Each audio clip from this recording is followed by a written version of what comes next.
Hi guys, welcome back to our channel. இன்றைக்கி பார்த்தீங்கன்னா parking இந்த படத்துக்கு வந்து தேசிய அவார்டு வந்து கொடுத்துருக்காங்க. இந்த படம் வந்து பெஸ்ட்டு ஸ்க்ரீன்ஸ் ப்ளே, அதே போல் பெஸ்ட்டு சப்போர்ட்டிங் ரோல் ஆக்டிங்காக வந்து எம்எஸ் பாஸ்கருக்குமே வந்து அவார்டு வந்து கொடுத்துருக்காங்க. அதே போல் வந்து இந்த பார்க்கிங் வந்து நல்ல ஒரு ஸ்க்ரீன் ப்ளே, அதே போல் வந்து ஃபியூச்சர் ஃபிலிம்க்கான எல்லாமே இருக்குது அப்படிங்கிற மாதிரி பார்க்கிங் டைரக்டர் ராம்குமாருக்கு வந்து இந்த ஒரு விருது வந்து கிடைக்கிது.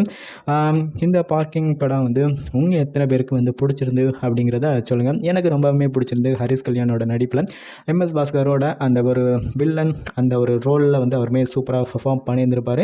அதே போல் வேறு சில தமிழ் படங்களில் வந்து வாத்தி படம் பார்த்திங்கன்னா ஒரு பெஸ்ட் மியூசிக் டைரக்டருக்கு ஜிவி பிரகாஷ்க்கு வந்து அவார்டு வந்து கொடுத்துருக்காங்க. அதே போல் மற்ற தெலுங்குலையுமே வந்து பகவத் கேசரி இந்த படத்துக்குமே வந்து பாலையாவுக்கு வந்து கொடுத்துருக்காங்க. அப்படி ஒவ்வொரு ஸ்டேட்லேயுமே வந்து ஒவ்வொரு இண்டஸ்ட்ரியிலுமே வந்து கொடுத்துருக்காங்க அவார்டு. இந்த தேசிய அவார்டை பற்றி உங்களோட கருத்துக்கள் என்ன அப்படிங்கிறத மறக்காமல் கமெண்ட் பண்ணுங்கள். அதே போல் உங்களுக்கு இந்த வீடியோ பிடிச்சிருந்தால் லைக் பண்ணுங்கள், சேனலை சப்ஸ்கிரைப் பண்ணிக்கோங்க.